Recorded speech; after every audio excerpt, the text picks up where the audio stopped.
Bonjour à vous qui vous joignez à nous en différé. Nous accueillons aujourd'hui la professeure Aline Hage de la Faculté de pharmacie de l'Université Laval. La professeure Hélène Champagne, titulaire de la chaire, présentera notre invitée qui nous offrira une conférence d'environ 50 minutes suivie d'une période d'échange avec l'auditoire. Alors, sans plus tarder, je cède la parole à la titulaire de la chaire, la professeure Hélène Champagne. À toi, Hélène. Merci, Joanne. Bonjour à tous et toutes. Ça me fait un grand plaisir aujourd'hui de vous présenter la professeure Aline Hage, professeure en pharmacie à l'Université Laval. J'y vais par les informations un peu plus officielles et puis après, j'aurai euh, deux petits éléments là, que j'ajouterai en complément. Donc, la professeure Hage a son doctorat en pharmacie de l'Université de Paris. Elle est spécialisée en pharmacie clinique et en pharmacogénétique. Ses travaux portent sur l'individualisation des soins pharmaceutiques, avec un intérêt particulier pour la gestion de la douleur et de la souffrance en contexte oncologique. Elle est membre de comités international en pharmaceutique. Elle participe aussi à plusieurs groupes de recherche en soins palliatifs et en oncologie, en particulier des projets qui s'intéressent à la souffrance et à la douleur. La première fois que j'ai rencontré Aline, on se rappelait tout à l'heure, ça fait déjà 4 ans.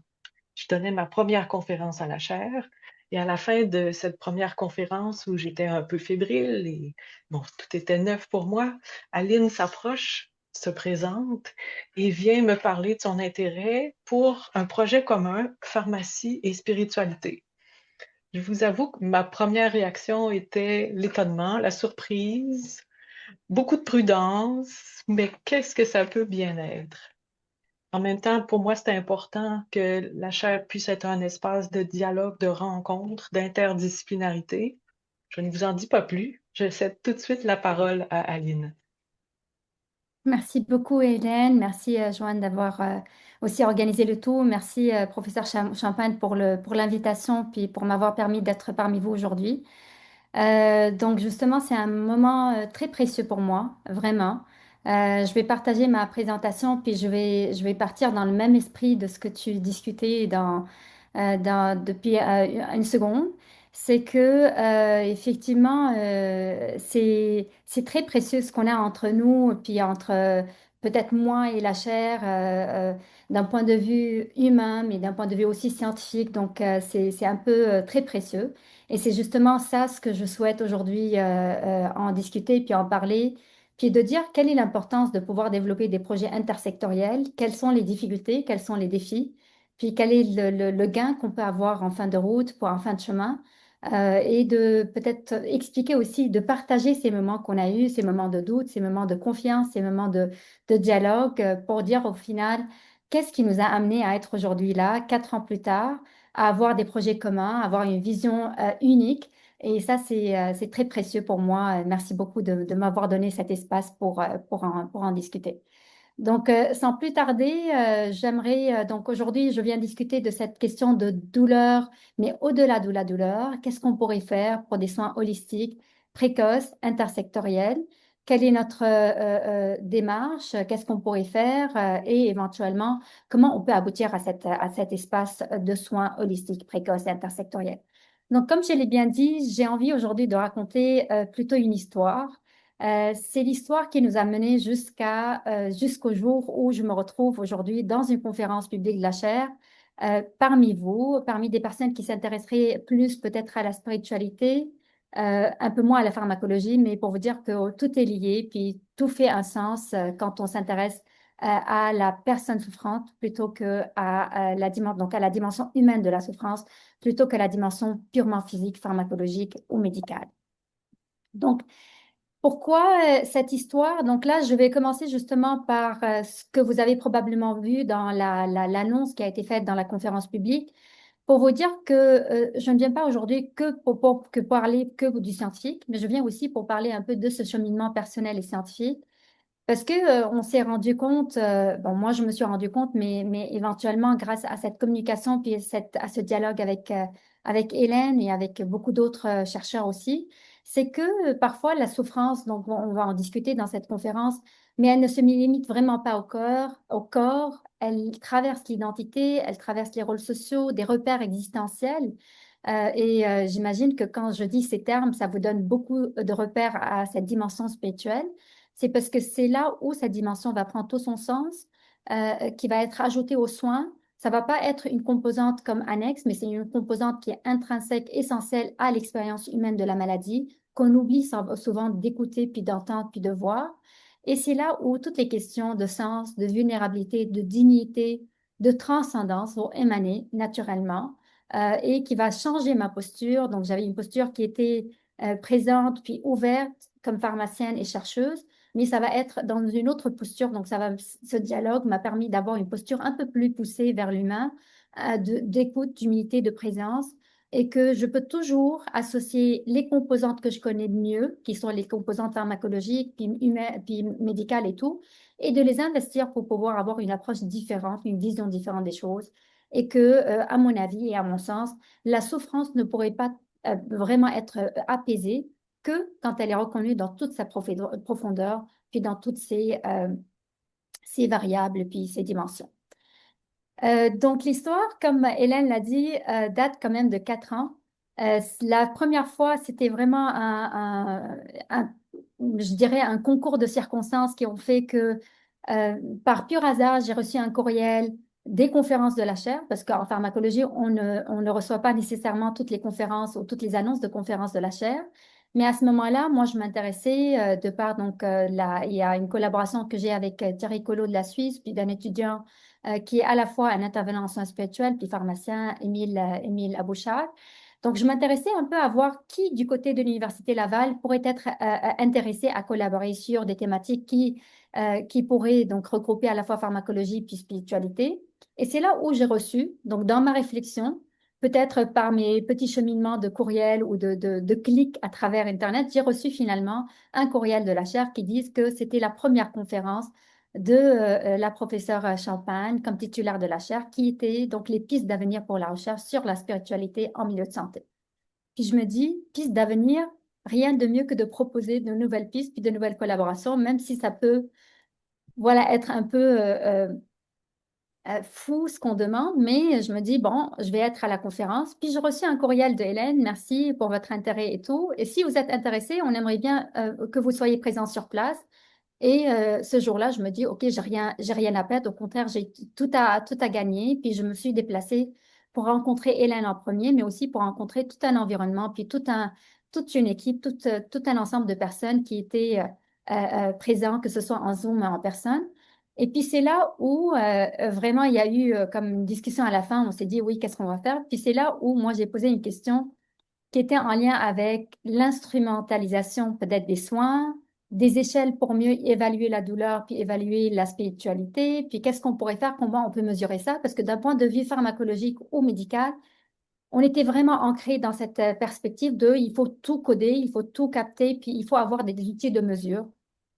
Puis je me rappelle très bien, on a déclenché tout un débat qui n'était pas tellement bien accueilli, peut-être parce que je ne connaissais pas les réalités des autres, je ne connaissais pas la réalité des conférences. Puis surtout, j'ai même dans la façon de présenter les choses, je me rappelle, Hélène, à l'époque, j'attendais à ce qu'elle fasse un PowerPoint, puis il n'y avait pas de PowerPoint. Je me dis, mais OK, bon, c'est nouveau pour moi.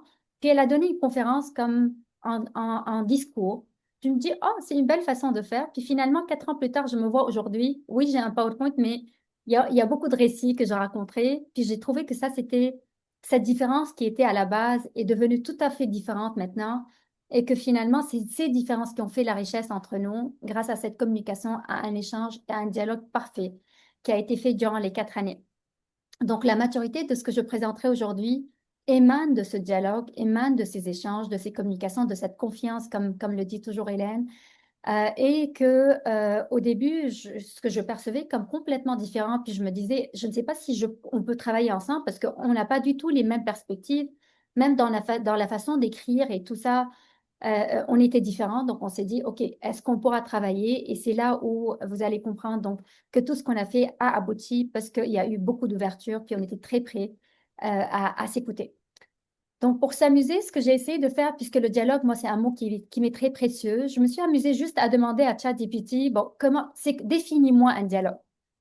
Puis, j'imagine que ChatGPT, il est un peu imprégné par ce qu'on met pour améliorer des textes en français ou en autre. Donc, il a répondu un peu dans le contexte de comme mes thématiques puis tout ça. Puis, j'ai trouvé ça super intéressant parce que ça exprime parfaitement bien ce que je souhaitais dire du dialogue qui a été construit au fil des années avec Hélène et que c'est un échange et une conversation interactive qui permet à des individus de s'exprimer et d'exprimer, d'écouter, de confronter les idées. Et ça, c'est super intéressant parce qu'on n'a pas exactement les mêmes idées. On va confronter nos idées, nos expériences dans un besoin donc de trouver des points communs. Et ça, c'est dans différents contextes. Et ce que j'ai aimé, c'est qu'il a développé ça dans un contexte de communication, d'interaction humaine, qui pour moi est le plus important, dans un contexte académique et dans un contexte plus spirituel. Dans un contexte plus de communication et d'interaction, il dit que ça favorise, ce dialogue favorise l'écoute active. Effectivement, on était tous les deux prêts, toutes les deux, on était prêtes à écouter, une compréhension mutuelle, parce que oui, je suis différente de Hélène, puis de toute autre personne, d'autres disciplines, mais il faut admettre qu'on est différents, puis on a besoin de se comprendre. Puis comment on peut collaborer, résoudre des conflits. On en a eu des conflits, je peux vous assurer, mais on a été très ouverts à dialoguer autour de ces conflits pour co-construire des idées. Et ça, c'est vraiment très, très précieux. Dans un contexte plus interdisciplinaire, donc c'est aussi très beau parce que c'est là où on est passé avec un échange réflexif des disciplines, une mise en commun des savoirs, puis une discussion ouverte c'était d'abord entre nous, mais on a inclus beaucoup d'autres personnes, des chercheurs, des cliniciens, même des patients, des partenaires qui sont là. Et donc, ça a permis donc, le dialogue intersectoriel. Donc, ce n'est pas que le projet, c'est le dialogue qui devrait être intersectoriel dans des milieux cliniques, communautaires, puis académiques. Puis finalement, j'aime bien qu'il m'a ramené à la spiritualité, même sans que je lui pose la question. Mais je crois voilà, il a vu comprendre, parce que hier, j'ai ajusté le texte de LinkedIn là-dessus, donc il a peut-être compris le contexte. C'est que le dialogue, d'un point de vue plus philosophique, spirituel, c'est tu rencontres en des visions différentes du monde. Et ça, c'est très beau. Parce que oui, on vise peut-être le bien-être du patient en oncologie, en soins palliatifs, mais on a des visions différentes de comment on voit les choses, puis comment on applique les choses. Et c'est surtout cette réflexion partagée autour des valeurs, du sens et de l'expérience humaine. Et ça, c'est toute une valeur de la spiritualité. Mais on croyait que le pharmacien ne s'intéresse pas à ça, mais finalement, nous, on sait ce qu'on fait, mais on ne savait pas nommer ça comme spiritualité. Et j'ai appris à l'identifier tel quel par la suite. Donc, de là est venue cette histoire. Puis, j'ai rajouté cette image à nouveau du livre, parce que le livre et cette histoire n'est pas seulement l'histoire de cette expérience personnelle qu'on a eue au niveau de la communication, puis de l'élaboration d'un projet intersectoriel qui a vu le jour, puis qui est en cours et tout, mais c'est aussi l'histoire et les récits des personnes qui nous entourent, que ce soit les patients, les étudiants qui nous aident sur le terrain, les chercheurs, les responsables. Vraiment, on est dans un environnement qui favorise cet échange. Puis plus on est prêt à cette écoute, et plus on va être prêt à avoir de l'information d'un milieu auquel donc, on ne s'attendait peut-être pas à avoir ces informations. Tout ça pour dire que moi, à l'époque, quand j'ai commencé, il y a presque, je dirais, une bonne 20 ans environ, j'ai commencé mes travaux sur la douleur, les travaux de recherche sur la douleur. Je m'intéressais beaucoup plus à la valeur physique de la douleur, avec des douleurs post-opératoires, des douleurs lombaires neuropathiques, la douleur migraineuse. Je m'intéressais au rôle de ce qu'on appelle les facteurs génétiques. Donc, tout ça m'a ramené à voir la douleur comme étant des échelles, puis une mesure, puis de voir si on est capable d'améliorer cette mesure. Mais je ne voyais pas ça beaucoup plus humain, jusqu'au jour où j'ai travaillé plutôt la douleur chronique cancéreuse. Et c'est là où j'ai remarqué que les patients avaient des seuils de douleur relativement très bas, notamment en début de diagnostic. On parlait pratiquement pas de douleur, mais on parlait d'autres facteurs, d'autres symptômes qui affectaient beaucoup plus la qualité de vie de ces personnes, qui étaient par exemple des troubles du sommeil, l'anxiété, la dépression, les troubles cognitifs, la fatigue. Tout ça, c'était des facteurs et des symptômes qui affectaient beaucoup plus la qualité de vie et la fonctionnalité des patients que la douleur elle-même, physique. Et donc, j'ai vu qu'il y avait plus une souffrance, si je peux la nommer, beaucoup plus qu'une douleur. Donc, c'est là où je me dis, OK, nous, on était dans les traductions d'échelle, dans l'étude des facteurs cliniques, biologiques, etc., qui exprimaient on voyait l'expression des symptômes, la réponse au traitement, les trajectoires, des facteurs, tout ça, c'est parfait dans la science, puis d'un point de vue pharmacologique, c'était parfait. Même j'étais, comme je l'ai dit, à l'étude beaucoup plus de ce qu'on appelle la pharmacogénétique, Ça veut dire je recherchais des petites variations au niveau de nos gènes qui expliqueraient pourquoi moi et vous, on est différents, pourquoi on a une sensibilité différente à la douleur, on répond différemment au niveau d'un traitement. Puis, puisque je suis pharmacienne, on voyait comment ces changements au niveau des gènes permettaient de voir quel serait le médicament le plus efficace, quelle serait la bonne dose, quel serait le médicament qui donnerait moins d'effets secondaires, par exemple, et tout. Mais ce n'était pas suffisant.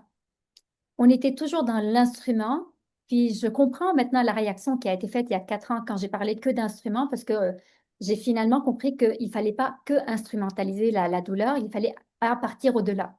Et c'est là où ce n'est pas non plus contre la science, parce que si on regarde la douleur, puis j'essaie de vous montrer un peu ici quelques données internationales de, par exemple, la Société américaine de l'étude de la douleur, qui définit la douleur avant dans les années 70. Là, vous voyez dans les années 70-80, la définition de la douleur était toute simple, toute banale. On disait c'est une expérience sensorielle, émotionnelle, désagréable, qui était associée à une lésion, qu'elle soit présente ou potentielle, ou décrite telle qu'elle. Toute simple, toute banale, rien de plus. Heureusement qu'il y a eu beaucoup d'améliorations. Il y a quelques années, on a amélioré puis on a révisé la définition de la douleur pour introduire des concepts et des défis qui n'étaient pas présents dans cette définition primaire et ils ont introduit les notions plus humaines. Donc, je vais vous montrer la douleur. Donc, la nouvelle définition, c'est ce que vous voyez devant vous. On dit que c'est une expérience personnelle. Donc là, on commence à parler plutôt de la perception qui doit être, même s'il y a des échelles, mais chacun va avoir sa propre échelle, sa propre compréhension, qui est affectée, oui, par des facteurs biologiques, psychologiques et sociaux. Et qu'elle ne peut pas être détruite uniquement par une activité de neurone. C'est pas parce que ce neurone transmet plus ou transmet moins qu'on va avoir au niveau du cerveau la perception. C'est toute une expérience subjective qui devrait être reçue. Plus intéressant encore, c'est qu'il y a un concept de douleur. On ne parle pas de douleur, on parle d'un concept de douleur, et c'est les expériences de vie des personnes qui leur permettent de comprendre et d'apprendre le concept de douleur. Et ça, c'est les définitions de la société de la douleur. Donc là, ce n'est pas moi qui décide de ça. Et que sur une expérience de douleur, il y a un rapport de la personne à sa douleur, ça devrait être respecté. Quand je parle ça, moi, je ne vois pas la spiritualité en dehors de ce contexte. Du moment où je dis que l'expérience de la douleur doit être respectée, c'est toute la question de sens, de transcendance, puis de valeur, puis de relation par rapport à ce symptôme qui est la douleur. Donc, vous voyez comment on lit les choses différemment, alors qu'avant, quand je donnais les cours, moi, sur la douleur, je lui disais, mais ça ne donnait pas plus de sens pour moi d'un point de vue de quelles sont les autres dimensions qu'on oublie de voir. Puis, même si elle a un rôle d'adaptation, elle va avoir un effet ou elle peut avoir des effets négatifs sur le fonctionnement, le bien-être social et psychologique. Donc, l'impact n'est pas que sur la personne, il a un impact sur sa santé mentale, sur sa capacité d'être intégrée dans des activités sociales, puis sur toute la dynamique qu'elle va faire aussi à nouveau avec la spiritualité dans le sens qu'elle va faire pour autrui, pour la famille, pour l'environnement qui l'entoure. Et tout ça, ça va affecter donc sa relation avec la spiritualité. Et que finalement, c'est très important de tenir compte de tout ça. Même si je reprends une autre variable ou une autre classification internationale, qui est ce qu'on appelle la classification ICD en anglais ou ce qu'on appelle la CIM, donc la classification internationale des maladies.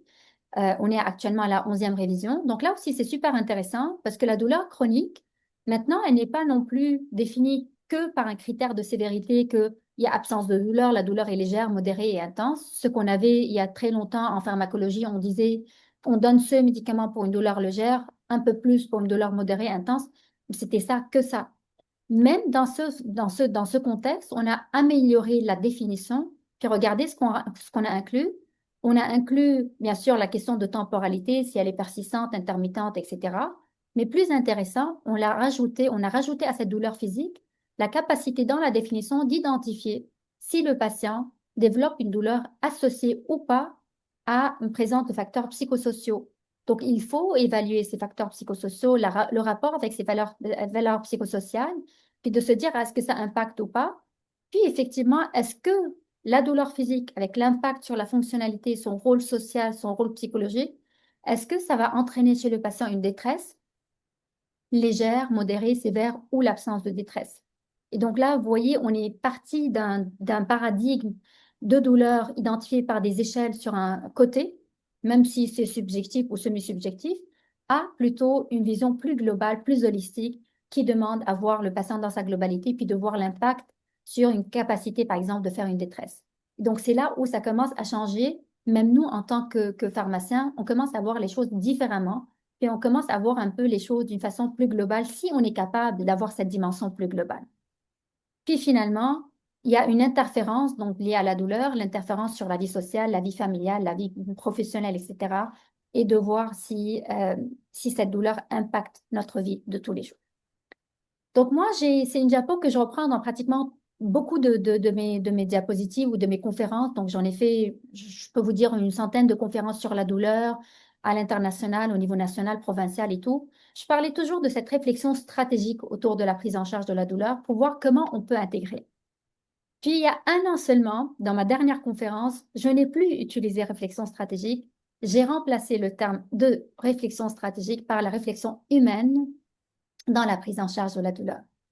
Et ça, c'est grâce, entre autres, à cette collaboration, puis à cette prise de conscience que pour être stratégique, il faut d'abord être humain. Puis si on a cette capacité de voir les choses d'un point de vue humain, on est capable d'être stratégique aussi. Donc, pourquoi je parle de humain et de stratégique? Stratégique parce que on a besoin de voir un peu, je suis toujours pharmacienne, je reprends des recommandations internationales, puis on essaie de voir si je parle de la douleur chronique chez les survivants en cancer, de quoi on aurait besoin. On aurait besoin d'un dépistage, comme vous voyez ici, donc on a besoin de l'échelle. On a besoin d'évaluer, donc de prendre en place, même dans les recommandations, il parle de cette approche plus stratégique globale, humaine, de voir le patient dans sa globalité et ne pas regarder la douleur chez le patient, mais de pouvoir plutôt entendre le patient qui est douloureux. Puis la qualité de vie ne se réfère plus à qualité de vie échelle. Est-ce que c'est le confort? Est-ce que c'est la fonctionnalité?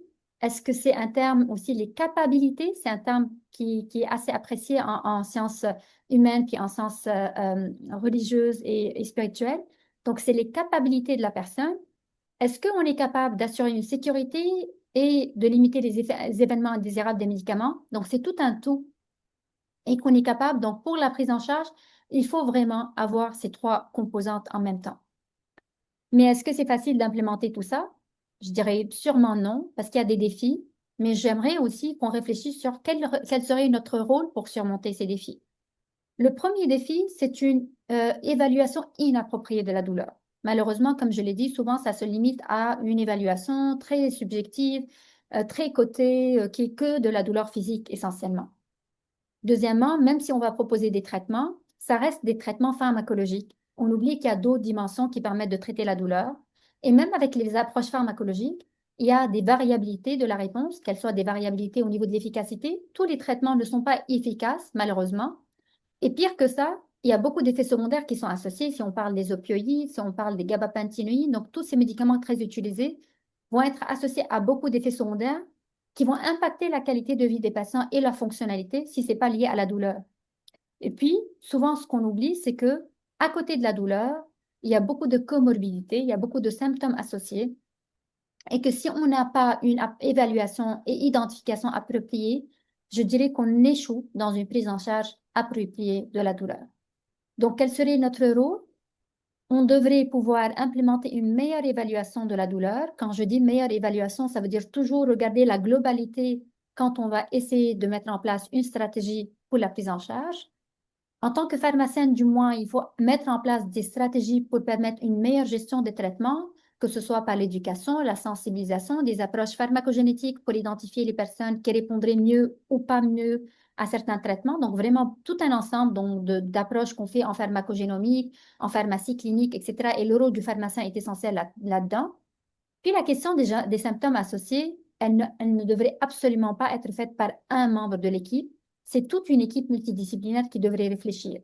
Parce que quand je parle de symptômes associés, à part les symptômes psychiques, les symptômes sociaux, l'impact, etc., on peut avoir aussi cette détresse existentielle, notamment chez les personnes en oncologie. C'est cette souffrance existentielle par rapport à ses valeurs, par rapport à la présence de Dieu, par rapport à plein de choses.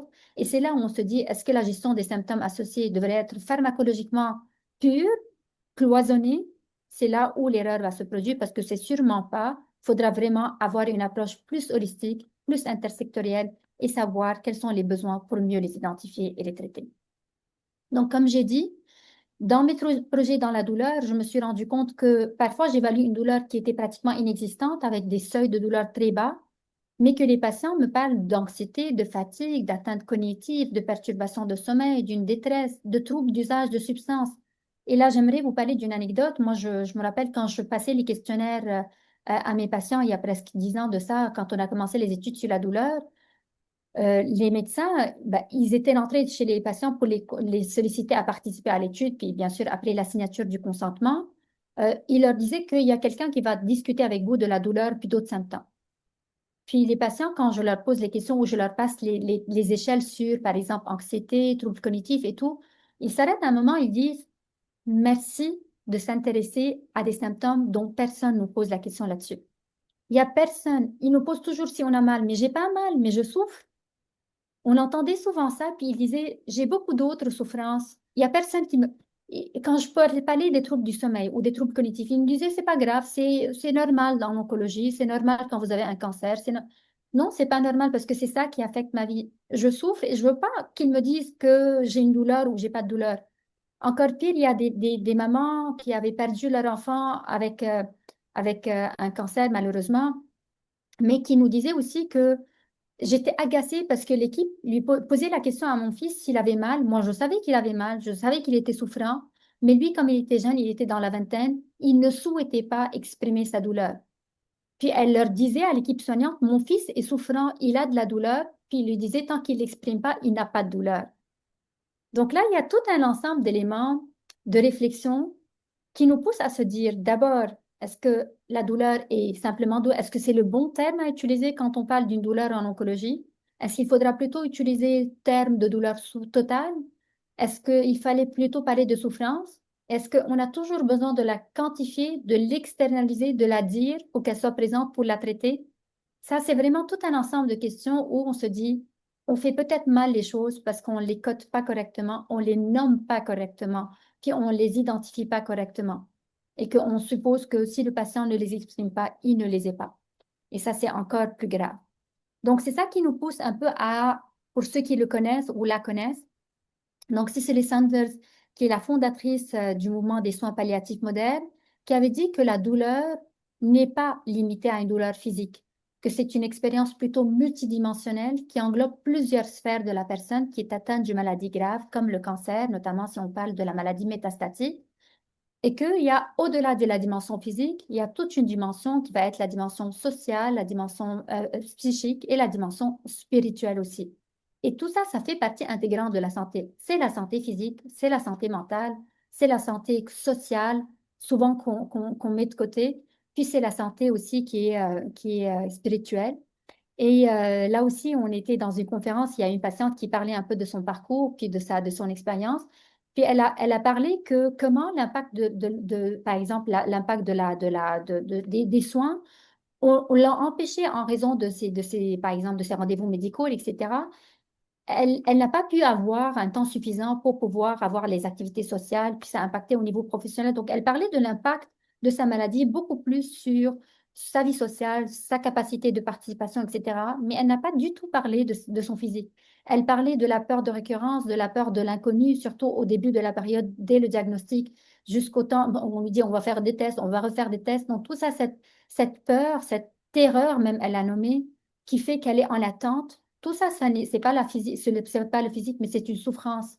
Et c'est là où la spiritualité peut gagner beaucoup, notamment si elle est intégrée très, très précocement, pour leur permettre à mieux accueillir ce diagnostic, puis à mieux leur permettre donc de s'adapter ou de faire cette assimilation d'un diagnostic d'un cancer, bien avant que la souffrance ne soit établie. Donc, c'est pourquoi, quand je parle de qualité de vie, de quoi ce qu'on pourrait faire en soins palliatifs, donc notamment dans les diagnostics de cancer, mais plutôt métastatiques, il y a bien sûr l'amélioration de la qualité de vie du patient, de la famille qui sont confrontés à des maladies, ça c'est très beau, mais il parle d'un élément super important, c'est qu'il faut qu'il y ait une évaluation correcte du traitement de la douleur et d'autres symptômes, et ils décrivent les 3 composantes physiques, psychosociales et spirituelles. J'aime une définition encore plus intéressante, c'est la définition du consensus national pour les soins palliatifs, qui ont recentré le patient et la famille en optimisant la qualité de vie. Mais ce qui est super important, c'est cette notion du continuum de la maladie. parce qu'on oublie on croit que soins palliatifs, c'est fin de vie. Puis on oublie qu'il y a avec les nouveaux traitements, notamment en tant que pharmacologue, je peux vous dire qu'il y a énormément de traitements qui permettent maintenant de prolonger la survie et qu'au lieu d'avoir quelques mois pour survivre, on peut avoir plusieurs mois plusieurs années pour survivre. Donc, il est inconcevable de laisser les patients souffrir durant toute cette période. Donc, il faut se rappeler cette question de continuum, puis il les nomme parfaitement les besoins physiques, intellectuels, émotionnels, sociaux et spirituels, avec une autonomie du patient, accès à l'information et le pouvoir de choisir. Donc là, on ramène au patient toute sa capacité de reprendre en main sa situation, puis de se dire, moi, comment je cote ma qualité de vie, qu'est-ce que je souhaite être, et ça ramène à la question de sens, qui est toujours traitée par la spiritualité. Donc, vous voyez, je ne suis pas du tout quelqu'un d'intervenant spirituel, mais je vois que ça recoupe beaucoup de ce qu'on aimerait voir quand on essaie de voir les choses d'un point de vue qui est un peu plus large. Puis, on revient à cette question de trajectoire des soins, puis du rôle d'une équipe multidisciplinaire. Le gros problème, c'est que souvent, on se dit que soins palliatifs, c'est les soins de fin de vie. C'est faux. Oui, malheureusement, les ressources actuellement disponibles, qu'elles soient les ressources humaines ou les ressources économiques, ne nous permettent pas de faire une intervention très précoce, mais l'intervention précoce a tout son sens. Peut-être par l'éducation, peut-être par la sensibilisation, peut-être par la transmission d'une information, peut-être même par la sensibilisation des professionnels de la santé comme les pharmaciens, de mon côté par exemple, les étudiants, qui devraient avoir cette vision plus large pour solliciter les patients dès le diagnostic, à consulter, à voir et ne pas se dire que dans cette trajectoire, c'est tout à fait normal parce que j'ai le cancer, c'est pas grave, je dois ressentir ces symptômes.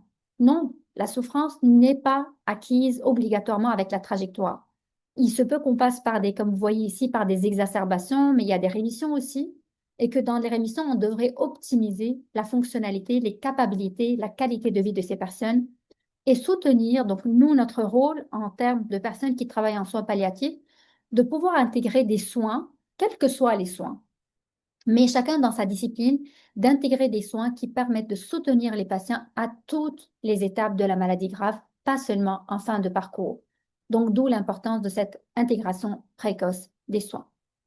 D'ailleurs, là aussi, puisque donc je vous redis, je vous ramène à chaque fois dans le domaine médical, mais pour vous dire qu'on n'est pas du tout, on est complémentaires, on n'est pas du tout chacun dans son monde, mais on les voyait différemment. C'est que même dans les recommandations de la Société américaine d'oncologie, qui parle de la prise en charge et de l'intégration des soins palliatifs dans les soins de base en oncologie, il parle très bien ici dans les Early in the Disease Course, donc c'est une intégration précoce dans le continuum. Eux, ils l'ont admis, et ça, c'est une recommandation de 2017. Imaginez, 10 ans plus tard, c'était déjà dans les recommandations de l'intégration précoce autant que possible dans le continuum de la maladie.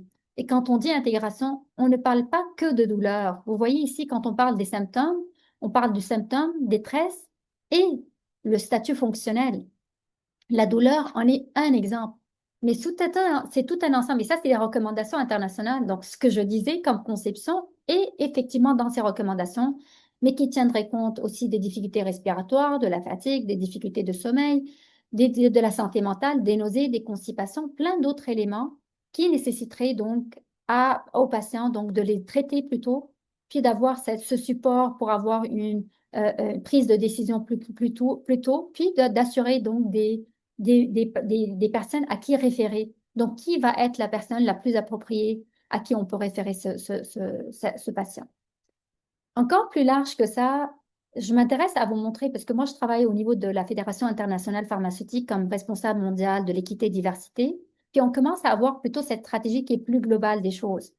Puis on se dit, ce qu'on fait n'est pas seulement dans les recommandations internes en oncologie ou pour les pharmacologues. Ce n'est pas non plus à une discipline médicale.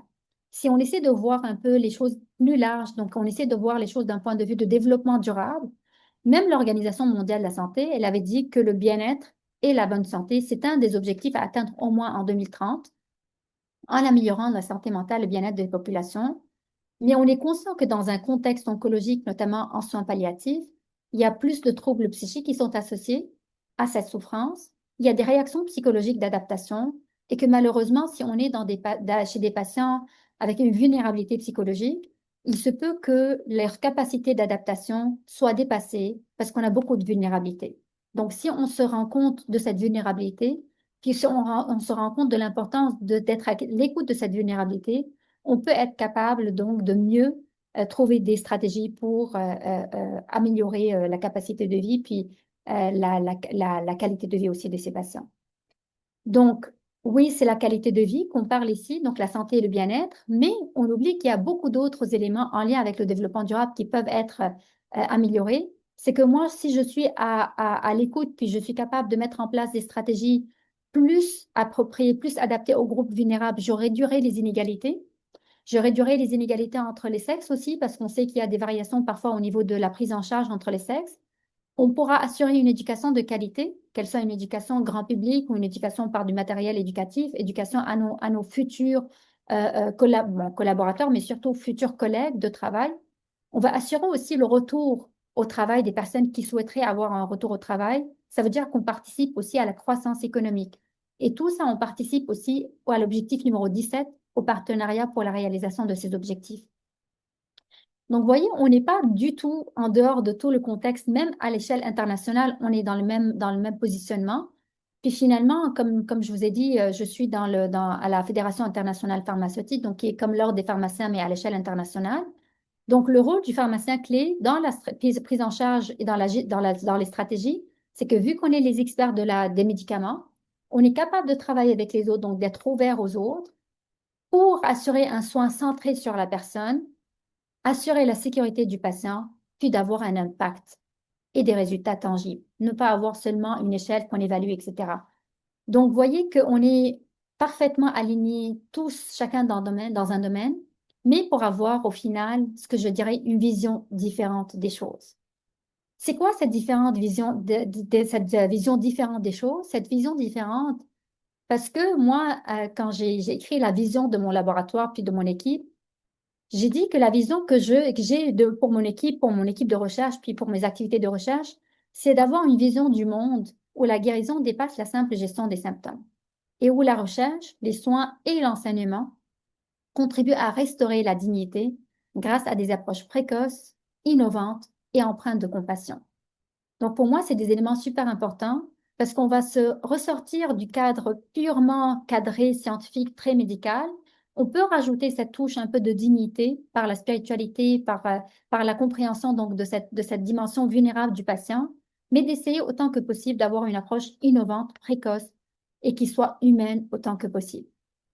Et c'est dans cette perspective qu'on s'est dit, OK, bon, alors est-ce que le pharmacien pourrait avoir un rôle d'abord en soins palliatifs? Moi, en tant que pharmacienne, j'ai eu cette réflexion. Puis, juste pour vous dire qu'il y a pas très longtemps, donc il y a 4 mois seulement, j'ai été invitée à participer dans une conférence de la Fédération internationale pharmaceutique sur le rôle du pharmacien en soins palliatifs. C'était la toute première conférence, particulièrement, on avait beaucoup de conférences en oncologie, mais de la toute première conférence qui s'intéresse au rôle du pharmacien en soins palliatifs. Puis, à notre grande surprise, il y avait 7500 inscriptions à cette conférence à travers le monde.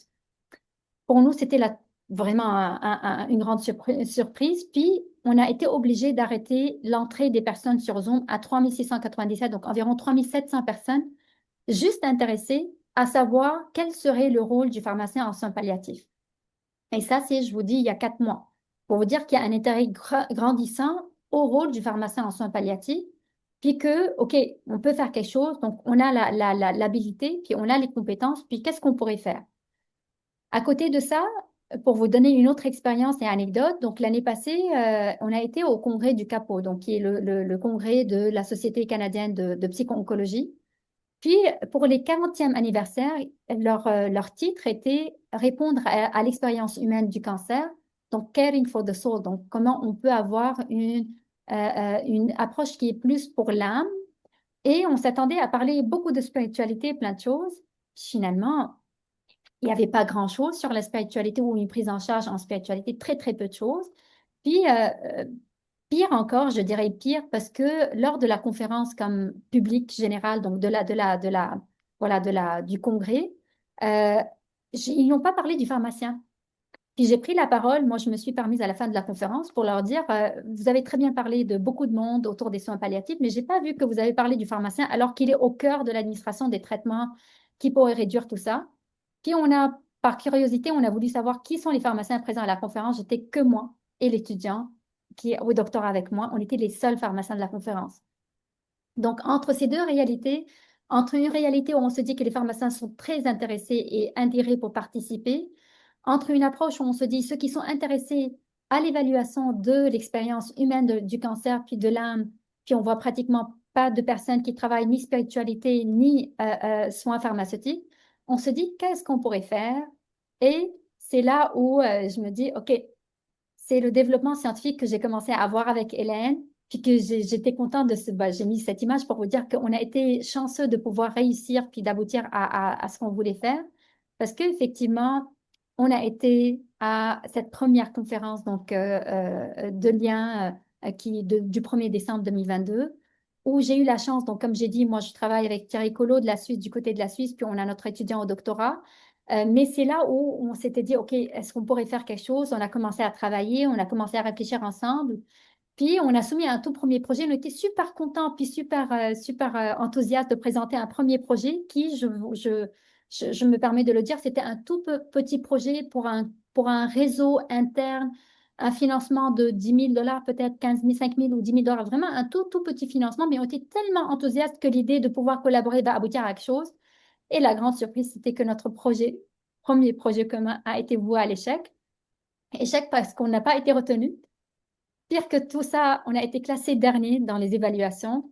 Puis on se dit, ah, ça veut dire que ça va pas. Mais c'est pas que ça va pas, mais ça veut dire qu'on est encore très immature dans notre façon d'écrire les choses, de réfléchir ensemble, etc. Je peux vous dire, c'était quelques mois seulement après notre dialogue. Donc c'est là où on se dit, OK, c'est pas grave, on va se relever, on va rediscuter, on va redialoguer, puis on va revenir à la première diapo que je vous ai montré, comment dialoguer. Ça veut dire comment s'ouvrir. Je peux vous dire très sincèrement, c'était Hélène qui m'a poussé à relire les commentaires des reviewers parce que j'étais tellement agacée que j'ai même pas lu les commentaires ou je les ai lus, mais je les ai tellement trouvés négatifs. Alors que 3 mois plus tard, quand j'ai repris de la distance et tout, et qu'elle m'a dit, mais les commentaires ne sont pas si négatifs que ça. Au contraire, c'est des commentaires qui nous permettent d'améliorer. Je me suis remis là-dedans, puis j'ai trouvé qu'effectivement, ils n'étaient pas méchants, mais ils étaient comme, OK, c'est un peu immature, puis on comprend, puis on a besoin de mieux se resituer. Donc, on a repris ça en main. Puis, je peux vous dire avec grande fierté, c'est qu'on a pu constituer toute une équipe. Puis, on a compris qu'à deux, oui, c'est intéressant, mais on a besoin d'autres mondes qui réfléchissent aussi avec nous. Donc, il y a beaucoup de personnes peut-être que vous connaissez ici. Donc, bien sûr, il y avait moi et Hélène. On avait Thierry Collot du côté de la Suisse, donc qui est médecin et théologien, puis qui est éthicien, qui connaît beaucoup. Il y a Pierre Gagnon qui est psycho-oncologue, qui travaille beaucoup aussi sur ses souffrances, mais d'un point de vue donc médecin. Il y a Sophie Lausier qui est anthropologue, qui travaille beaucoup les études qualitatives chez les patients en oncologie. Il y a Jacques Charblanc qui est aussi éthicien, puis qui travaille sur les vulnérabilités beaucoup. Bon, Émile qui a à la fois la casquette pharmaceutique puis spirituelle, puis Mylène Brunet qui est à la fois patiente, partenaire et intervenante en soins spirituels. Donc, on était à l'écoute de tout le monde. Puis, je peux vous dire qu'avec cette approche d'écoute de tout le monde, on s'est dit, OK, on va faire les choses différemment. Qu'est-ce qu'on pourrait faire? Puis, on s'est dit que même les approches méthodologiques devraient changer. Et c'est comme ça qu'on a pu, avec grande fierté, dire qu'on a pu, après ce premier échec qui était que de petits 5 000 ou de 10 000 dollars, on a pu finalement décrocher 2 grandes subventions. Bon, la subvention du réseau québécois des soins palliatifs avec les projets innovants en soins palliatifs. Donc, on était vraiment dans une innovation de ce qu'on propose. Puis, c'est surtout cette nouvelle appel à projet. Donc, c'est les nouvelles frontières en recherche. Aussi, c'est un projet qui est plutôt national, donc fédéral, qui finance les projets à fort potentiel, mais à fort risque aussi. Mais on a pu leur montrer que c'est très important de pouvoir travailler ensemble. Donc, l'impact était très majeur. Mais le risque était très majeur aussi parce qu'on ne savait pas si on allait correctement dialoguer ensemble. Je peux vous dire que plusieurs années plus tard, donc là, on est bien avancé. On a pu mettre en place une approche intégrative personnalisée pour combiner soins pharmaceutiques, soins spirituels, pour la gestion de la souffrance, permettre une meilleure qualité de vie. Donc, ce projet intersectoriel international, nous a permis donc de mettre en place une perspective plus complète, plus personnalisée, qui permettrait d'améliorer, donc comme on a dit, la qualité de vie des patients, puis leur fonctionnalité.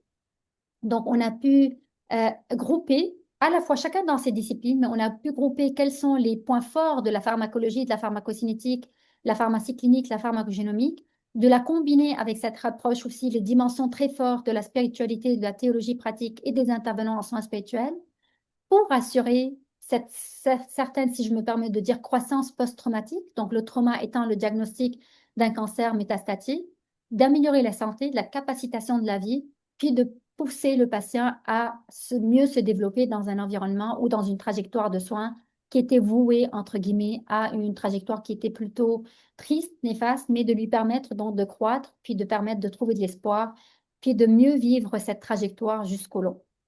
Et c'est comme ça qu'on a pu mettre en place, je ne rentre pas dans les détails, mais on a pu mettre en place 3 volets. Le premier volet de l'étude qualitative, qui nous a fallu quand même 1 an pour l'implémenter, pour la mettre en place.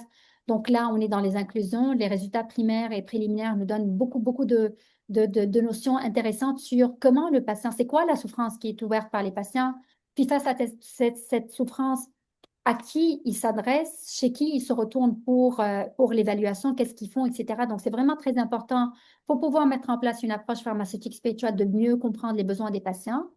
Suite à ça, donc, il y a une étude qualitative donc auprès des professionnels de la santé pour mieux écouter les défis d'implémentation d'une approche qui va finir par un troisième volet de l'étude clinique. Donc, à l'époque, maintenant, on a fait, dans ce deuxième volet, on a fait une super belle journée à l'initiative donc de Émile aussi au doctorat, une super belle journée internationale à l'Université de Fribourg qui a groupé des médecins, des pharmaciens, des théologiens, des intervenants en sciences spirituelles, même des patients, des aides-soignants, des proches aidants, beaucoup de monde. On a réfléchi vraiment beaucoup ensemble. On est en train de publier les résultats de cette journée, de réfléchir autour de la douleur, de comment mettre en place une communauté de soins précoces, intersectorielle, qui pourrait réfléchir à mieux prendre en charge la douleur. Donc, on va, bien évidemment, dans d'autres occasions, on pourra vous partager les éléments. Hélène était supposée être parmi nous, mais voilà, on se garde le plaisir de la voir dans notre deuxième journée qui va se faire à Québec, donc prochainement dans les mois qui suivent, pour continuer cette discussion autour donc, de la communauté de soins précoces qu'on souhaite mettre en place. Donc tout ça, c'était au niveau professionnel pour vous dire qu'on a pu réussir dans nos dialogues puis dans nos échanges, on a finalement pu réussir à aboutir à un financement. Ça, c'est pour nous comme chercheurs le but ultime. Puis non seulement le financement, mais l'implémentation, mais surtout la crédibilité qu'on est capable de convaincre, qu'on est capable de faire les choses différemment et de mettre en application cette vision. Mais à côté de tout ça, ça c'est super important, oui, mais à côté de ce développement professionnel puis recherche, je me permets de finir en quelques minutes sur le développement personnel et humain que j'ai eu au cours de cette trajectoire. Et dans ce contexte, j'aimerais peut-être partager ce que j'ai pu, lors de mon séjour en Suisse, donc pour la journée de recherche, j'ai pu aussi avoir la chance de témoigner lors d'une soirée de reconnaissance pour les bénévoles. On m'a demandé de témoigner autour de ce que c'est la foi pour moi, puis comment je conçois ma vie de chercheuse, puis de pharmacienne, comment je vis ma foi de tous les jours, ou est-ce que je suis, indépendamment d'être pratiquante, mais le fait de comment je vis la spiritualité, puis la foi dans ma vie. Puis je me suis permise de vous résumer quelques éléments du témoignage que j'ai fait. C'est un témoignage que j'ai appelé ma foi au quotidien entre science, humanité et espérance. Donc, je vais vous relater quelques éléments et c'est là où je me retrouve très proche de Hélène, ce qu'elle a fait à la première conférence que j'ai trouvé très absurde parce que moi, je n'étais pas du tout habituée. Puis, je me revois faire. Donc, vous voyez, le dialogue a abouti au-delà des échanges. Il a même changé nos façons parfois de faire les choses. Puis, on s'emprunte des deux côtés d'une certaine façon, puis une certaine démarche de faire les choses. Donc, moi, je me permets, c'est un point de vue vraiment personnel, je vis ma foi au quotidien entre une science, humanité, espérance par un sourire, par un regard, une présence attentive. Ça peut être une main posée avec douceur sur une épaule.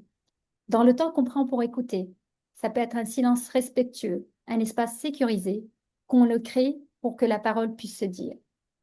Donc, que ce soit avec mes étudiants, avec mes patients, mes collègues, j'ai toujours créé un lieu où chacun se sent reconnu, entendu, respecté. J'ai évidemment vu beaucoup de larmes, mais j'ai été témoin de beaucoup de courage, beaucoup de lumière. Je n'ai pas rencontré que des personnes, j'ai rencontré des parcours, des trajectoires, des combats, des renaissances. Et dans chaque petit geste, chaque soupir, chaque espoir fragile, j'ai appris à apercevoir la présence de Dieu. À côté de ça, ce que la souffrance m'a appris, c'est que à travers mes recherches, je me suis, comme je l'ai dit, d'abord intéressée à la douleur dans différents contextes cliniques. Puis, en pensant étudier un symptôme, j'ai découvert une réalité beaucoup plus large, que la souffrance dépasse la douleur physique.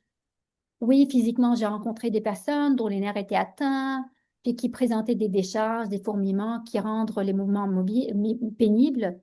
Sur le plan psychique, j'ai vu beaucoup d'anxiété face à la maladie, la peur des diagnostics, parfois stigmatisants, la crainte de ne pouvoir assumer son rôle de parent, de professionnel, de membre actif de la société, la perte de plaisir, de sens, de l'élan vital. Socialement, j'ai vu l'isolement, les troubles cognitifs, l'inéquité d'accès aux soins, l'éloignement progressif, la perte des repères et des liens. Et là, il y a eu toute la dimension spirituelle. Bon, je coupe là, j'ai juste récupéré quelques éléments, mais parce qu'il y a toujours ces questions existentielles qui reviennent. Pourquoi moi? Quel sens donner à ce que je traverse? Où est Dieu dans ma souffrance? Et c'est vraiment les questions qu'on se pose au cœur de la détresse spirituelle des patients en oncologie face à un diagnostic métastatique. Et face à tout ça, moi aussi, j'ai appris une seule chose, c'est qu'il faut être à l'écoute. Mais vraiment écouter, sans juger, sans vouloir réparer trop vite. Ça, c'est très important. On est toujours pressé, puis moi surtout, Hélène me connaît, je suis toujours très rapide à finir, puis j'ai appris à être un peu plus calme, à dialoguer, bien évidemment, parce que après tout, la douleur se fatigue en bavardant, et c'est cette fatigue même qui la soulage. Mais elle a surtout besoin d'être dite, déposée, accueillie, et qu'aucune souffrance ne peut être apaisée sans une approche globale, humaine, holistique, où le soin du corps rejoint celui du cœur et de l'âme. Puis, elle est où la spiritualité dans tout ça? Mon parcours, il a fallu beaucoup de rencontres, d'expériences, des chocs, des résiliences, pour comprendre que finalement, moi, je reliais depuis toujours les deux dimensions, la pharmacie que je maîtrise profondément, mais aussi la spiritualité que je pratiquais sans le savoir, mais depuis assez longtemps déjà. Et aujourd'hui, j'assume ce lien avec une grande fierté. Il fait partie de mon identité, grâce entre autres aux échanges qu'on a eus. C'est ma façon de soigner, d'enseigner, de transmettre. Il est le fruit d'un long cheminement, d'un brassage de culture, d'une maturation intérieure. Et je me sens prête dans ma pratique, dans mon enseignement et ma recherche, à essayer autant que possible de soulager la douleur. Parce que comme je le dis, je le mets toujours dans mes conférences, comme le dit le docteur Albert Schweitzer, qui est un grand éminent dans la recherche puis dans la pratique de l'aide humanitaire, celui à qui la souffrance est épargnée doit se sentir appelé à soulager celle des autres. Donc, c'est là mon positionnement par rapport à la foi, puis par rapport à la douleur, de comment je conçois, puis comment je vis ma foi, ma spiritualité à tous les jours. Et même si je me permets de dire, pour finir, si on essaie, et ça j'ai posé la question une fois dans une conférence, donc si vous pensez une prise en charge holistique et globale des patients, quels sont les mots et les expressions qui vous reviennent? Il y a les éléments de l'expérience humaine, de la décision partagée, de l'intervention précoce, de l'innovation, de l'ouverture, de centrer sur la personne, puis d'être empathique, compassionné, bon, d'avoir une compassion, puis de collaborer pour être ouvert à tout changement qui peut se produire. Vous voyez, c'est un tout. Ça va au-delà de la douleur, ça va au-delà de la souffrance. Ça nécessite ces travaux, puis ces échanges, puis cette capacité de pouvoir mettre en place des projets intersectoriels qui ne peuvent se faire du jour au lendemain, qui ont besoin de beaucoup de maturité, beaucoup d'échecs pour y arriver au final. Mais je peux vous dire qu'au bilan, 4 ans plus tard, je peux vous dire que ça a été un super beau bilan et j'en suis fière de le présenter. Et juste un dernier mot que est-ce que c'est facile? Ça reste peut-être très utopique ce qu'on dit, mais je dirais que des approches personnalisées pareilles, puis des holistiques pareilles dans une prise en charge, c'est possible et ça devrait commencer d'abord par une sensibilisation et une éducation, comme les conférences qu'on fait aujourd'hui. Donc, pourquoi pas être sensibilisé dans la population, mais aussi dans la population des employeurs, de tout le monde, de l'importance de pouvoir mettre en place des stratégies qui sortent des silos, puis qui font un peu l'amalgame de toutes les disciplines ensemble, tout en respectant les identités disciplinaires de chacun, comment on peut éduquer les patients, comment on peut éduquer les professionnels qui devraient être à l'écoute, puis pouvoir orienter et être plutôt plus ouverts à cette équipe multidisciplinaire. Puis, ultérieurement, notre objectif serait bien sûr de pouvoir changer les politiques, de pouvoir imposer aux législateurs une identité, une vision qui est différente de ce qu'on fait actuellement.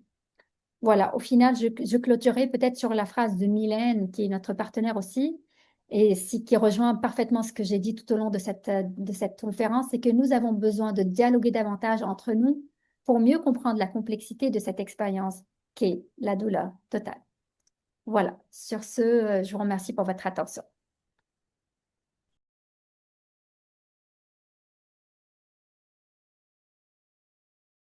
Je me pose une question concernant votre domaine d'expertise que je trouve très intéressant. Vous êtes en pharmacologie, mais j'aimerais savoir combien vous estimez le nombre de chercheurs, que ce soit dans votre domaine ou d'autres domaines au Québec, qui travaillent sur le même sujet, c'est-à-dire une approche plus holistique au niveau de la douleur, mais aussi des souffrances psychologiques qui sont souvent beaucoup plus fortes que les douleurs, que les souffrances physiques.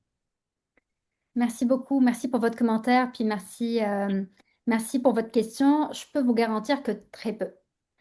Où est-ce qu'on réalise ça? C'est pas parce que moi, j'estime pas du tout que je suis comme la grande experte du Québec, parce que ça fait pratiquement 4 ans et demi que je suis là. Mais c'est juste que je fais partie d'un réseau qui est le réseau québécois de la douleur, de la recherche sur la douleur. Puis on fait des conférences, ça fait à toutes les années, je participe à la retraite et tout, où on est comme pratiquement tous les chercheurs qui travaillent dans ce domaine.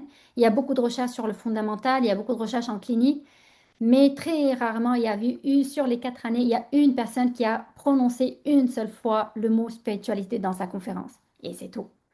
Donc, cette approche plus globale, oui, on parle de l'approche psychiatrique, oui, on parle de l'approche biopsychosociale, on parle de l'approche plus, on va dire, tenant compte à la fois de l'impact social, l'impact psychiatrique, etc. Mais l'approche particulièrement qui prend de la dimension à la fois aussi spirituelle, donc les 4 dimensions, puis qui tient compte, et malheureusement, le gros problème, et là, je peux vous dire, je reviens à ma réponse, mais juste pour vous dire, quand je parle de spirituel, la question qui m'a été posée dans un des congrès, qui était un congrès que de la douleur, mais c'était un congrès franco-québécois, on me dit, mais comment vous allez, pour quelqu'un qui n'est pas qui n'est pas religieux, et c'est là où on comprend que d'emblée, la question de spiritualité est mal comprise ou mal captée parce qu'on la confond tout de suite avec la religion.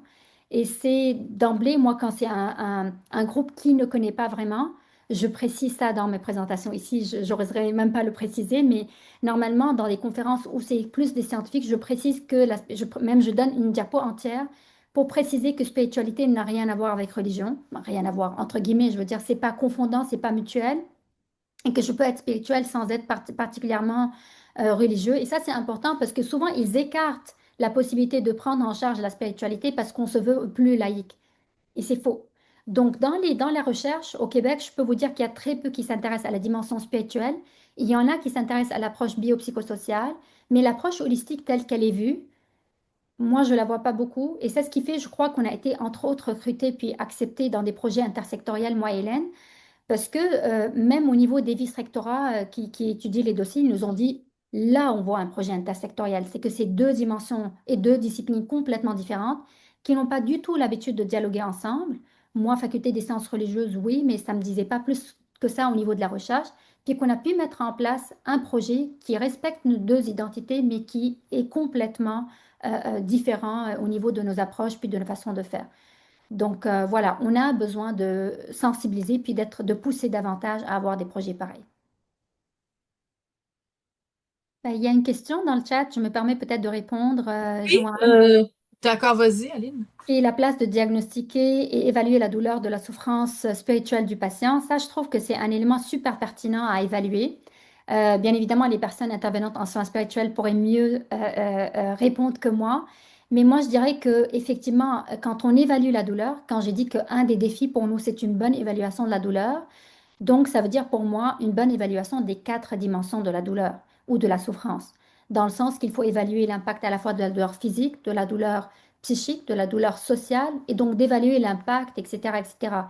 Et quand j'évalue si la prise en charge que j'ai mise en place, qu'elle soit une approche médicamenteuse, une approche spirituelle, l'association des deux, même des approches manuelles ou autres, il faut voir l'impact sur ces 4 dimensions et non se dire, OK, qu'on a réduit la douleur physique de X, de 50%, ça c'est considéré comme une bonne approche, mais de se dire dans une approche spirituelle, qu'est-ce qu'on a pu améliorer, puis est-ce qu'on a pu modifier les... Donc, une évaluation est bien sûr appropriée. Après, je ne me permets pas de dire comment on l'évalue. Il y a bien sûr toute une approche pour le faire. Mais, et c'est là où je me dis, moi, en tant que pharmacienne, je ne me permets pas non plus de, d'extrapoler mon rôle à quelque chose que je ne connais pas. Mais quand je sens qu'il y a une détresse existentielle ou une détresse spirituelle, au moins, je serai obligée ou je serai capable d'orienter mon patient vers, que ce soit en milieu communautaire ou autre, mais d'orienter ce patient vers une équipe qui pourrait le prendre en charge, par exemple les intervenants en soins spirituels. Après, je pourrais vous dire que ça reste utopique aussi, parce que le nombre des intervenants en soins spirituels n'est pas énorme. Donc, ils sont obligés d'intervenir vraiment dans des situations très particulières, comme les situations de fin de vie, ce qui fait qu'en termes de ressources humaines et monétaires, économiques, on n'en a pas beaucoup. Mais il faut qu'on ait cette stratégie de réfléchir un peu plus précoce aussi, si on a besoin de changer les façons de faire.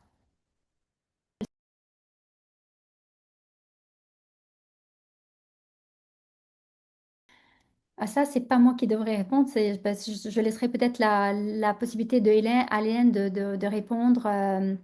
Mais bon, quels intervenants de soins spirituels ou quels soins spirituels? Hélène, tu aimerais peut-être... Mais je pense que c'est des sujets qu'on aborde justement dans l'ensemble des conférences de la chaire, donc les professionnels de l'accompagnement spirituel, les ISS, des intervenants en soins spirituels, qu'on appelle autrement aussi dans d'autres pays, parfois aumôniers, parfois autrement. Et puis les types d'interventions, ben là, on aborde ça aussi dans d'autres types de conférences, là. C'est un sujet très large.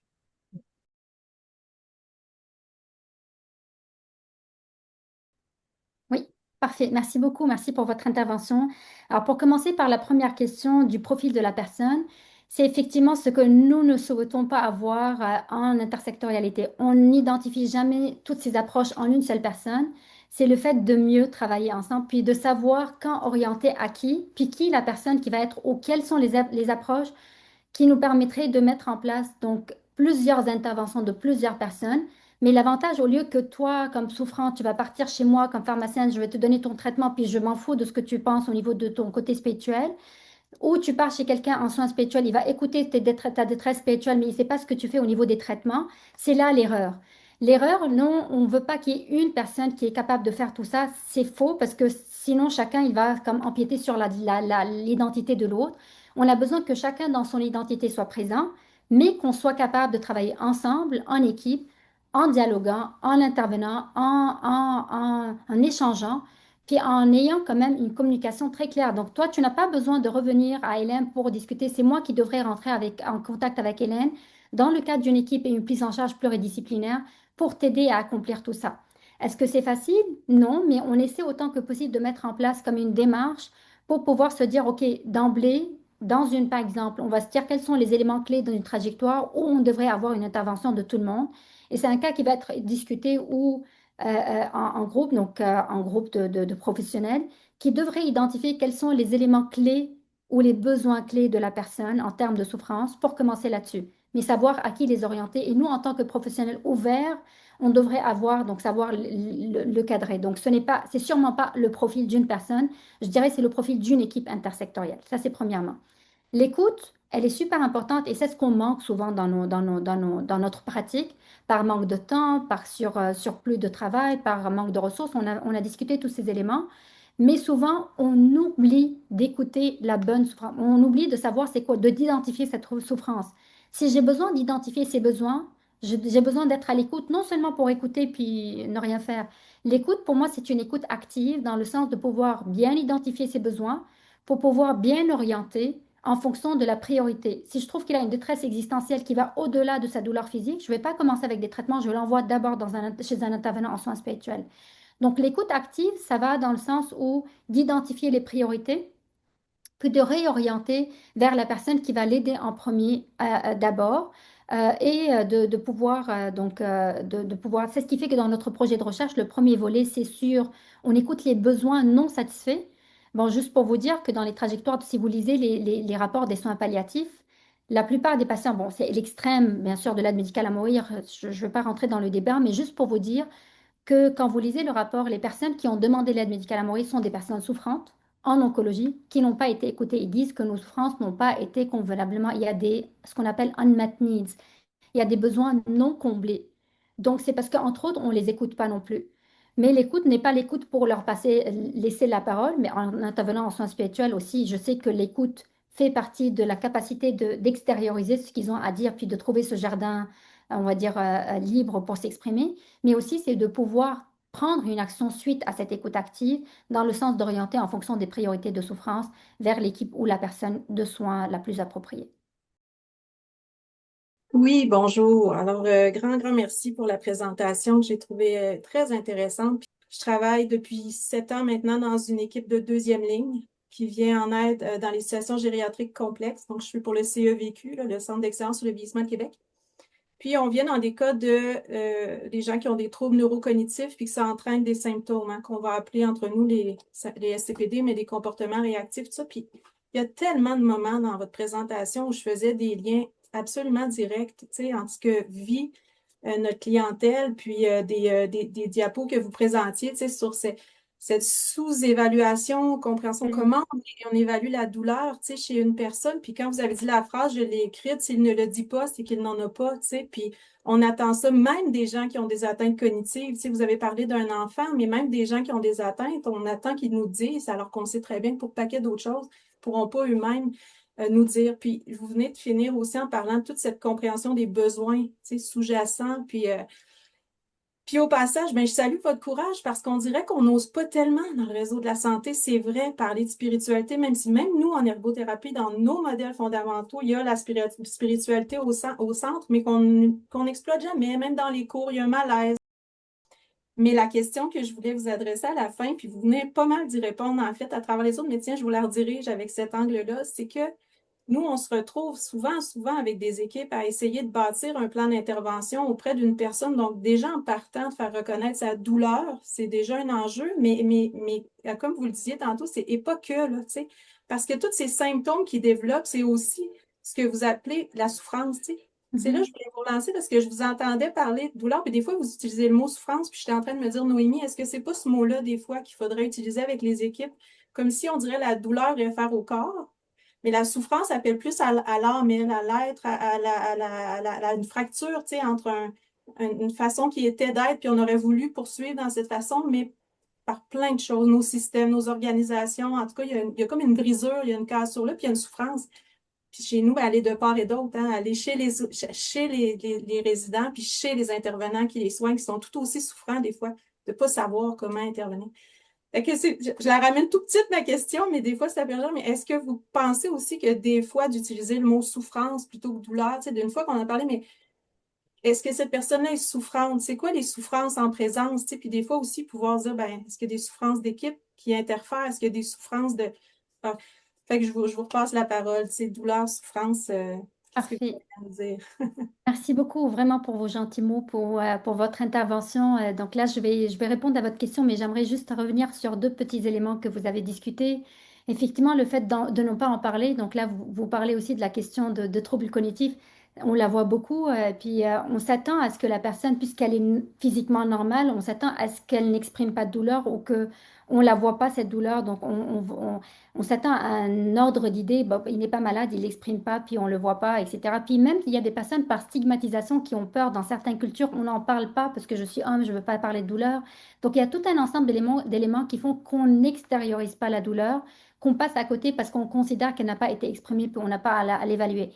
Je dirais que, entre autres, c'est parce qu'on n'a pas été à l'écoute, on ne leur a pas donné cet espace libre pour pouvoir exprimer cette douleur, ou parce qu'il y a toutes sortes d'incapacités qui font qu'il n'a pas pu les exprimer. Et c'est là où peut-être je rajouterais à cette question d'écoute active, c'est que écoute active, oui, être à l'écoute de ce qu'il dit, mais être sensible aussi à ce qu'il ne dit pas, mais que l'expression non verbale peut dire.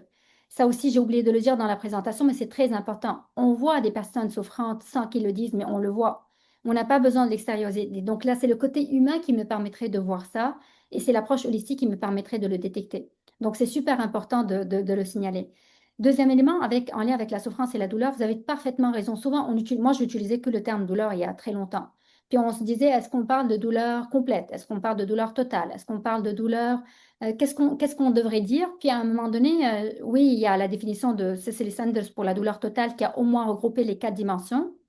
Mais ça reste que ce n'est pas je sais pas que je sais pas le bon terme, mais souffrance est sûrement plus large parce que c'est une personne qui souffre. Puis c'est aussi les patients qui me l'ont dit. J'ai pas mal, mais je souffre.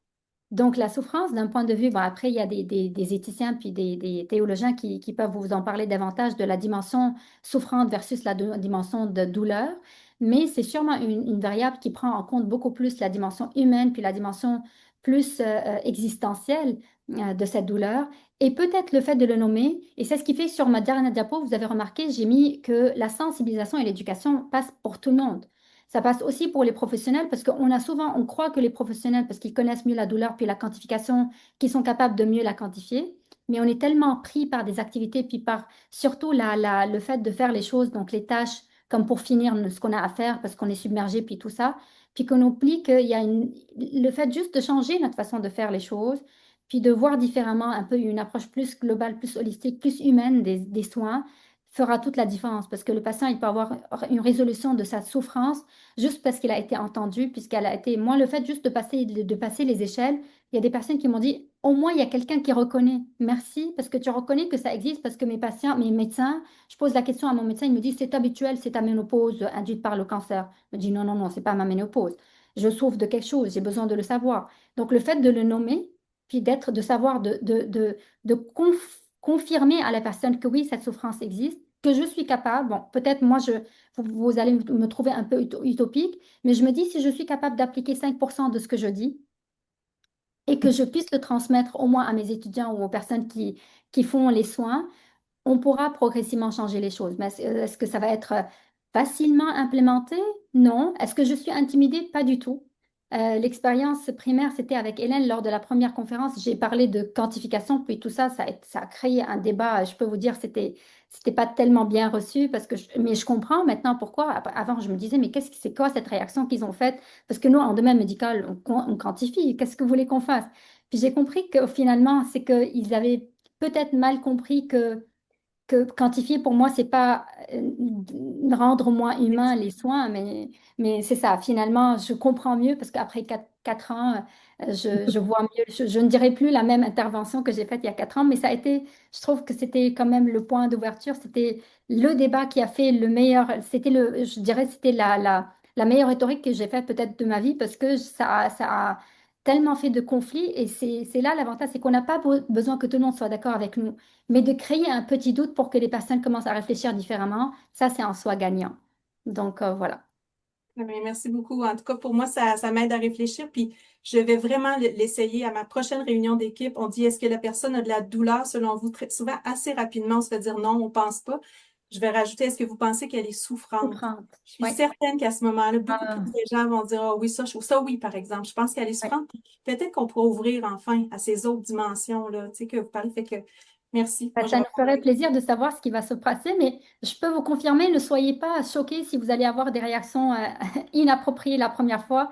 À la 10e fois, vous allez trouver que vous parlez tous de souffrance puis d'une approche différente. Ça, c'est sûr. En tout cas, merci beaucoup. Merci.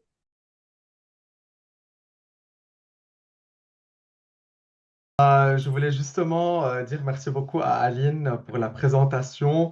Moi, j'ai reçu l'invitation parce que voilà, je reçois toutes les invitations de la chaire et je participe aux conférences qui se font normalement pendant l'année. Et puis, je me suis dit, ben voilà, je vais voir pour un public un petit peu différent que le nôtre, comment Aline pourrait justement présenter voilà, nos travaux, etc., tout ce qu'on fait ensemble. Moi, je suis vraiment très chanceux d'avoir voilà, connu Aline depuis mes études en pharmacie, puis après aussi Thierry Collot, avec qui voilà, on fait la thèse, puis Hélène pour notre projet de recherche. Et donc, c'est vraiment super. Et voilà, à la lumière de tout ça, peut-être Aline, une petite question. Est-ce que, disons, la spiritualité, je pense que c'est des choses qu'on parle des fois dans les coulisses, mais peut-être comme ça devant tout le monde. Est-ce que la spiritualité a toute sa place dans le domaine pharmaceutique ou bien on a encore des choses à faire justement pour l'inclure encore plus, comme par exemple d'autres professionnels de santé qui ont un regard sur d'autres dimensions aussi de l'être humain et si ça serait important aussi au niveau légal, au niveau des recommandations, etc., pour qu'on reste dans cette approche, disons, holistique. Voilà. Merci Émile, bon, très contente de te voir parmi nous. En tout cas, Émile, il est au cœur du projet. Puis c'est un peu grâce à Émile qu'on a pu implémenter tout ça parce que c'est lui qui avait comme lancé cette proposition d'un projet intersectoriel vu ces deux disciplines. Donc, très contente que tu sois parmi nous, puis surtout sur le projet. Donc, voilà. Après, est-ce que je vois que la spiritualité a toute cette place en pharmacologie? Je pourrais répondre de deux points de vue. D'un point de vue comme chercheur, puis tout ça, euh, humain, je suis 100% convaincue, là je suis adepte de ce concept, c'est que la spiritualité devrait être intégrée obligatoirement dans l'évaluation. Je ne dirais pas que c'est les pharmaciens qui devraient faire l'évaluation, mais ils devraient être ouverts à l'identification des besoins spirituels pour orienter, comme on l'a dit tout à l'heure. Après, avec tout ça, est-ce que ça peut facilement être intégré tout de suite dans des plans de soins, dans des... Ça, c'est sûr que c'est non, parce qu'il nous faut encore beaucoup de preuves, dans le sens preuves, pas preuves scientifiques, mais il y a tout un ensemble de défis. C'est des défis organisationnels, c'est des défis de culture, c'est des défis éducatifs, parce que ça s'en vient, parce que nous, quand on fait des projets même d'éducation ou de cours interdisciplinaires, la douleur fait partie des sujets qu'on aborde en interdisciplinarité. Après, implémenter tout de suite ça, il faut commencer par une sensibilisation au niveau des programmes d'études, dans les formations aussi postgraduées, donc aussi pour solliciter. Mais il nous faut, donc là, comme quand on va finir, donc on a été dans le premier volet de détection des besoins, puis de montrer que probablement qu'il n'y a pas vraiment un réflexe de s'orienter vers un intervenant en soins spirituels ou en pharmacien. Donc déjà, de savoir ce besoin qu'il existe, on va pouvoir orienter les patients vers une approche différente. Deuxièmement, quand on évalue les défis, parce qu'il y a des défis, comme j'ai dit, organisationnels, éducatifs, formation, même au niveau des CHU ou des hôpitaux, c'est pas si facile de pouvoir implémenter tout de suite comme ça une approche des deux. Mais, et puis des ressources et tout ça. Donc, on devrait voir comment on peut être facilitateur de l'implémentation d'une approche pareille, de tester ça dans une approche, comme on a dit dans le volet 3 par une étude randomisée qui va montrer la plus-value d'une intervention des deux versus une intervention normale de ce qui se fait actuellement dans la trajectoire de soins, et de montrer l'impact sur toutes les dimensions. Donc l'impact sur la dimension psychologique avec anxiété, dépression, la peur de récurrence, etc., si ce n'est pas métastatique, éventuellement la trajectoire sur la qualité de vie, la douleur en tant que telle, le profil spirituel et tout ça. Une fois que tu le montres, tu as suffisamment de preuves. N'oublie pas que dans les policy making, dans les politiques, il faut des preuves pour pouvoir intégrer ça. Mais ça va venir. Donc, le premier pas, le plus dur, c'est de pouvoir convaincre les organismes financeurs que c'est un besoin pour la recherche, puis pour les preuves. Une fois qu'on a ça, on va pouvoir repasser à l'échelle voilà, de tester puis de lancer la recherche. Puis, on va avoir des preuves qu'on va pouvoir implémenter. Donc, il faut avoir une grande haleine. Il fallait commencer quelque part et je suis contente qu'on soit parmi les premiers qui ont proposé une stratégie innovante précoce pareille. Voilà. Et puis, ben, on va compléter le trio avec Hélène.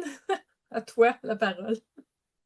Ben, écoute, Aline, merci pour cette présentation où tu nous as partagé à la fois du côté professionnel, toute ton expertise, ta réflexion sur la souffrance telle que perçue par la pharmacologie, par ton expérience clinique, tout ça, puis aussi cette intégration de la dimension spirituelle que tu formules tellement bien.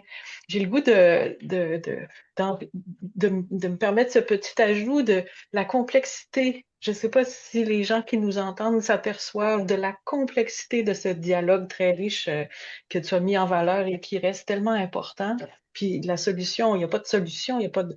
Mais cette perspective d'avenir, elle se fait en collaboration, elle se fait à plusieurs. C'est pas une seule personne qui peut avoir la réponse. J'ai le goût de mettre en valeur le fait qu'on travaille avec des outils différents, des façons de connaître différents, avec ce qu'on appelle dans notre jargon des épistémologies différentes.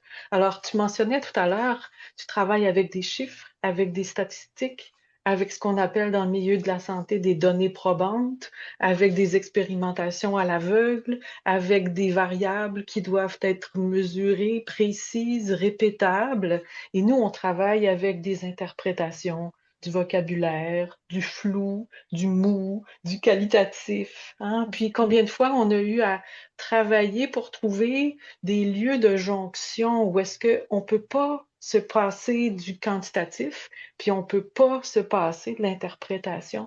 Et comment tout ça, c'est complexe, puis comment on avance à pas de fourmis, mais des fourmis ouvrières très actives, hein, puis grâce au travail, bien sûr, d'Émile, puis de toute l'équipe. Donc, tout ça, c'est très riche et je suis enchantée. Merci d'être venu provoquer ce choc de ce questionnement.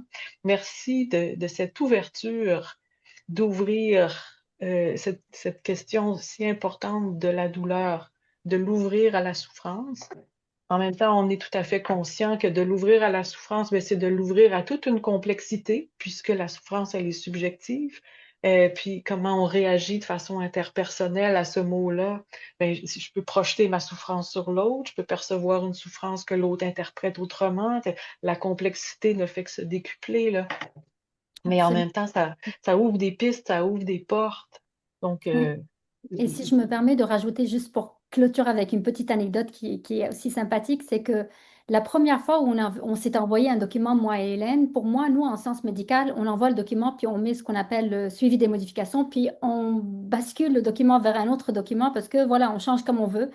Puis on n'a pas on n'a pas la peur du mot. On change ce qu'on veut, puis voilà, on s'inquiète pas. Puis Hélène me renvoie un document, rien n'est touché, mais qui a que des commentaires pour me dire, je propose d'utiliser un autre terme. Ici, je me dis, quel terme?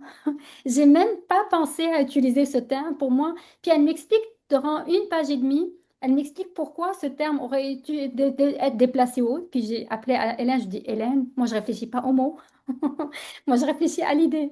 Si l'idée te semble bonne, puis que tu changes le mot, fais-le.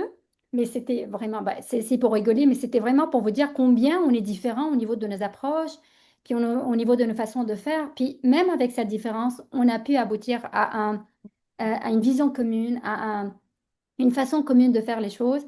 Mais c'est important de parler de ces différences parce que même au niveau de la publication, nous, on est habitué à avoir en sciences médicales 10 auteurs sur l'article parce que 10 ont contribué de façon ou d'une autre. En sciences humaines ou dans les sciences théologiques, peut-être c'est un, deux au grand max. Donc là, j'ai dit, Hélène, t'inquiète pas quand tu verras. Donc, c'est toutes les personnes qui ont été impliquées, qui répondent aux droits de co-autorat, qui devraient être impliquées. Donc, vous voyez, c'est tout un ensemble d'éléments. C'est complexe, c'est très complexe. Ça nous apprend. Maintenant, on en rigole, mais il y a 4 ans, moi, j'ai pleuré. Là, au début, pas de Hélène, bien sûr que non. Mais les 5000 qu'on n'a pas été retenus pour les avoir, on était classés quatrième. Je me dis, wow, ça veut dire que notre projet n'a aucune chance de réussir. Puis après, ça, voilà, ça y après est, on ça, a les eu portes se sont la ouvertes. Après ça, les absolument. portes se sont Puis on a eu ouvertes. la crédibilité que voilà, ce que vous faites a du sens, puis on le voit.